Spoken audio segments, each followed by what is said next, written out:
Semuanya, Assalamualaikum warahmatullahi wabarakatuh. Di sini kami dari kelompok 4 dengan anggota kelompok Armando Wildan, Fitri Hairunisa, Cahya Jailani, Indah Ahmayani, dan saya sendiri Sata Syarifah.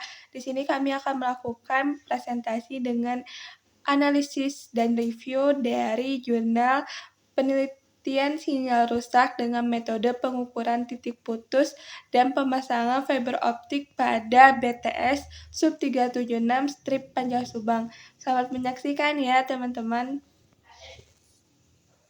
Oke, pada penelitian yang direview ini, jurnal yang diambil yaitu perbaikan sinyal dengan metode pengukuran titik putus dan penyambungan kabel fiber optik pada BTS sub 376 Sancang Subang. Untuk penulisnya sendiri yaitu Naufal Hafiz Santosa dan Yoga Apiliandro. Dan untuk penerbitnya yaitu dari jurnal Infotronic, lalu dari tahun terbitnya itu tahun 2022. Untuk klasifikasi jurnalnya sendiri, jurnal nasional namun tidak terakreditasi.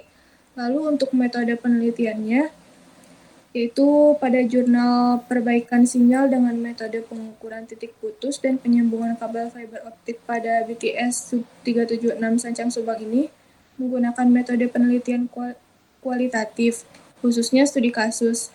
Penelitian mempelajari satu kasus secara mendetail untuk memahami perbaikan kabel fiber optik yang putus pada BTS sub 376 Sancang Subang.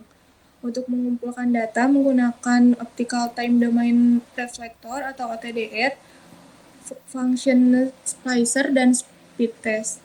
Untuk inti atau hasil dari penelitiannya itu sendiri, yaitu penelitian ini dilakukan untuk menangani gangguan pada BTS sub 376 Sancang Subang yang terdeteksi secara offline. Kemudian dilakukan pengukuran dari ODC menggunakan OTDR. OTDR dapat menentukan titik putus dengan melakukan pengukuran end-to-end. Sebagai contohnya, apabila terdapat kabel dengan panjang 1 km, kemudian OTDR hanya mengukur sepanjang 500 meter, dapat disimpulkan titik putus berada di 500 meter. Pada penelitian ini, hasil pengukuran menggunakan OTDR pada ODC memberikan hasil bahwa titik putus terdapat pada jarak 2 km. Setelah mendapatkan hasil ukur dari titik putus tersebut, selanjutnya mencari titik putus dengan jarak 2 km dari ODC.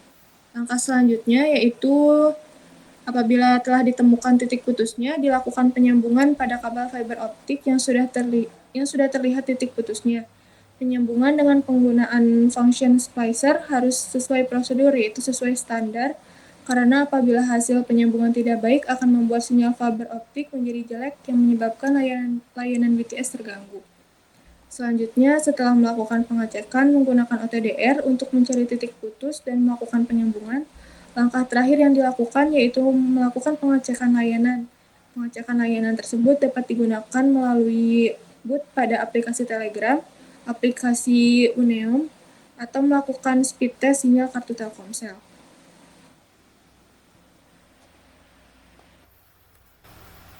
Lalu dilanjut ke untuk jurnal relevan yang dirujuk, yaitu pada jurnal ke-1 dengan judul Analisis Gangguan dan Identifikasi kabel fiber optik menggunakan OTDR di OTB Cirebon Brebes R4. Penulis Muhammad Krisna Nurwijaya, Angga Herlangga, Richard Alexander Simangungsong. Lalu untuk penerbit dari JTED, Jurnal Informatika dan Teknik Elektroterapan. Lalu untuk tahun terbitnya 2024. Untuk klasifikasi jurnalnya yaitu nasional tidak terakreditasi. Untuk substansi penelitian yang dirujuk, jurnal penelitian ini bertujuan untuk menganalisis gangguan dan mengidentifikasi kabel fiber optik yang idle atau tidak terpakai pada jalur OTB Cirebon Brebes R4. Metode yang digunakan adalah dengan menggunakan perangkat Optical Time Domain Reflectometer atau bisa disebut OTDR. OTDR digunakan untuk menguji dan menganalisis kondisi kabel fiber optik dengan mengirimkan pulsa cahaya dan menganalisis sinyal yang dipantulkan kembali. Dari hasil pengukuran OTDR dapat diperoleh informasi panjang kabel, kerugian sinyal, dan lokasi gangguannya. Lalu pengujian dilakukan pada kabel fiber optik 144 core di OTB Cirebon Brebes R4. Data hasil pengujian OTDR dianalisis menggunakan software STP Short Trace Viewer untuk mengekspor data ke dalam format Excel. Lalu hasil analisis data menunjukkan bahwa terdapat 50 core kabel yang putus dan idle. Idle tuh tidak terpakai ya. Dengan jarak antara 0,005 km hingga 25,366 km. Penyebab utama kabel putus dan core idle ini adalah karena proses penyambungan kabel yang kurang baik atau kondisi kabel yang sudah tidak bagus pada bagian pigtail dan closernya gitu. Lalu berdasarkan jurnal ini juga bahwa diperlukan restorasi atau penarikan kabel baru untuk mengatasi masalah gangguan dan core idle pada jalur OTB Cirebon Brebes R4 144 core ini. Penelitian ini memberikan informasi penting tentang pentingnya pemberian dan identifikasi gangguan pada jaringan fiber optik menggunakan OTDR untuk menjamin kualitas layanan dan menghindari kerugian bagi penyedia jasa internet. Kemudian selanjutnya bisa dilanjut. Oke, yang selanjutnya jurnal kedua dengan judul Perancangan dan Analisis Redaman pada Jaringan Fiber to Home dengan menggunakan OTDR atau Optical Time Domain Reflectometer. Penulisnya yaitu Sandang Siboya, Plus Brian Nigel,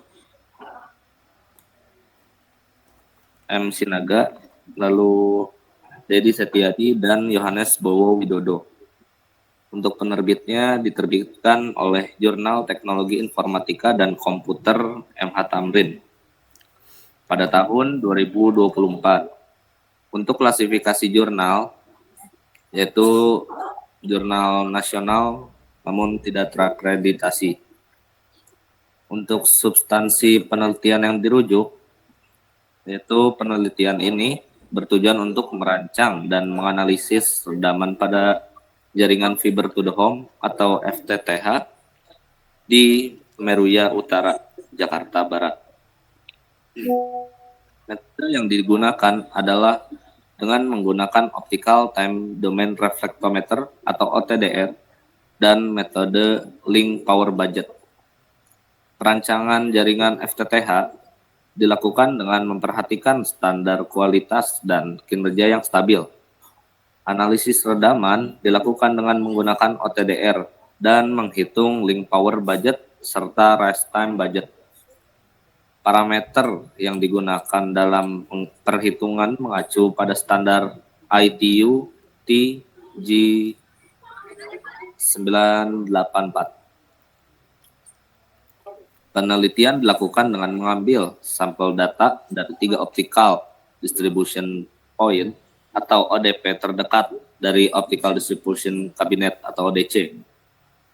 Hasil perhitungan menunjukkan bahwa redaman total masih berada dalam kategori andal dan sesuai dengan standar ITU TG 984. Pengujian juga dilakukan dengan menggunakan Optical Power Meter atau OPM dan Optical Time Domain Reflector Meter atau OTDR untuk memverifikasi hasil dari perhitungan. Lalu hasil pengukuran menunjukkan bahwa daya dari sumber OLT atau Optical Line Terminal ke pelanggan sudah sesuai dengan standar yang ditetapkan. Berdasarkan hasil penelitian, disimpulkan bahwa perancangan dan analisis jaringan FTTH dengan menggunakan OTDR, Link Power Budget, dan Rise Time Budget memenuhi standar kualitas dan memberikan kinerja yang stabil. Jaringan FTTH yang dirancang dapat memberikan layanan internet yang handal dan berkualitas tinggi kepada pelanggan di Meruya Utara, Jakarta Barat.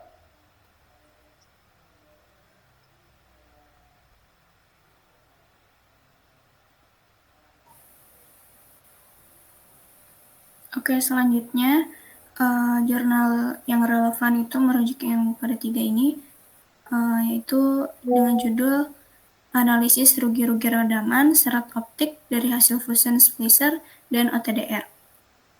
Penulisnya yaitu Rahmat Hidayat, Sobor Burdahanuddin, Syafruddin, Yakob Liklikwatil, dan Anung. Penerbitnya yaitu Isu Teknologi STT Mandala pada tahun 2022. Dengan klasifikasi jurnal nasional namun tidak terakreditasi. Lalu, substansi penelitian yang dirujuk, yaitu penelitian ini berfokus pada analisis rugi-rugi redaman serat optik yang disebabkan oleh proses penyambungan menggunakan fusion splicer dan pengukuran dengan OTDR. Dalam penelitian ini dilakukan 30 kali penyambungan dengan splicer dan 30 kali pengukuran dengan OTDR untuk membandingkan nilai-nilai rugi redaman antara kedua metode tersebut. Tujuan dari penelitian ini adalah untuk menganalisis mengapa nilai-nilai rugi dari fusion splicer dan OTDR berbeda, serta mengidentifikasi faktor-faktor yang mempengaruhi tingkat rugi tersebut. Lalu hasil penelitian ini juga menunjukkan adanya hasil ukur rugi redaman yang tinggi antara 0,07 desibel sampai 0,18 desibel yang disebabkan oleh kurang bersihnya serat optik serta proses stripping. Selain itu juga, penelitian ini mencakup analisis sistem untuk mengevaluasi kembali terhadap semua tahap penelitian yang dilakukan dan menganalisis hasil yang dicapai. Tahap analisis dilakukan terhadap data yang merupakan langkah untuk mengetahui dan memahami sistem yang akan dibuat. Dengan demikian, penelitian ini tidak hanya bertujuan untuk membandingkan rugi-rugi redaman antara fusion splicer dan OTDR, tetapi juga untuk mengevaluasi keseluruhan sistem komunikasi serat optik atau SKSO, dan mengidentifikasi potensi perbaikan yang dapat dilakukan untuk meningkatkan kinerja dan efisiensi sistem tersebut. Kembali ke moderator. Jadi, sekian dan cukup presentasi dari kelompok kami, kurang lebihnya mohon maaf, dan kalau banyak kurangnya juga mohon maaf. Terima kasih kepada teman-teman yang sudah menyaksikan tentang presentasi kami. Sekian, wassalamualaikum warahmatullahi wabarakatuh.